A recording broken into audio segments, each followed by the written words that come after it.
নৈরাজ্যের বাংলাদেশে সংখ্যালঘু নির্যাতন অব্যাহত। বাংলাদেশের নড়াইলে সংখ্যালঘু মহিলাকে ধর্ষণ খুনের অভিযোগ। ধর্ষণ করে খুন করেছে জামাতের সদস্যরা। এক্সে পোস্ট কলকাতার ইসকনের মুখপাত্র রাধা রমন দাসের। কথা বলবো, রাজীব চক্রবর্তী রয়েছেন আমাদের সঙ্গে টেলিফোনের প্রতিনিধি। রাজীব, একের পর এক পোস্ট এবং সেই ভাইরাল পোস্টের মাধ্যমে যে বিষয়গুলো সামনে আসছে যে বাংলাদেশে সংখ্যালঘু নির্যাতন অব্যাহত, যে অরাজকতা চলছে তা থামার নাম নেই। আরও একটি পোস্ট এবং কলকাতা ইসকনের মুখপাত্র রাধারমন দাসের এই পোস্টে আরও একবার সেই ছবিটাই সামনে আসলো। দেখো, বাংলাদেশের অভ্যন্তরে পরিস্থিতি কোন জায়গায় দাঁড়িয়েছে তা বলা যেতে পারে যে একজন মহিলাকে তাকে গণধর্ষণ করে তার মুখে বিষ ঢেলে দেওয়া হয়েছে।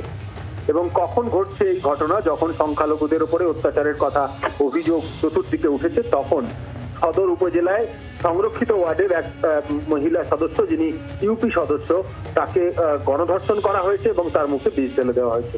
ঘটনার দুদিন পরে যশোর জেনারেল হাসপাতালে চিকিৎসাধীন অবস্থায় তার মৃত্যু হয়েছে। এবং এই অভিযোগ কে করছেন? সেই মহিলার স্বামী এবং তার ছেলে বলছে।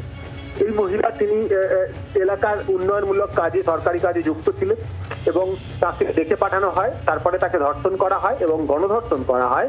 তারপরে তার কাছ থেকে বিপুল অঙ্কের টাকা দাবি করা হয়। তিনি দিতে অস্বীকার করায় এবং পরিজনদের জানিয়ে দেওয়ার কথা বলায় তার মুখে বিষ ঢেলে দেওয়া হয় এবং তিনি তারপরে হাসপাতালে ভর্তি হন। তার মৃত্যু হয়েছে।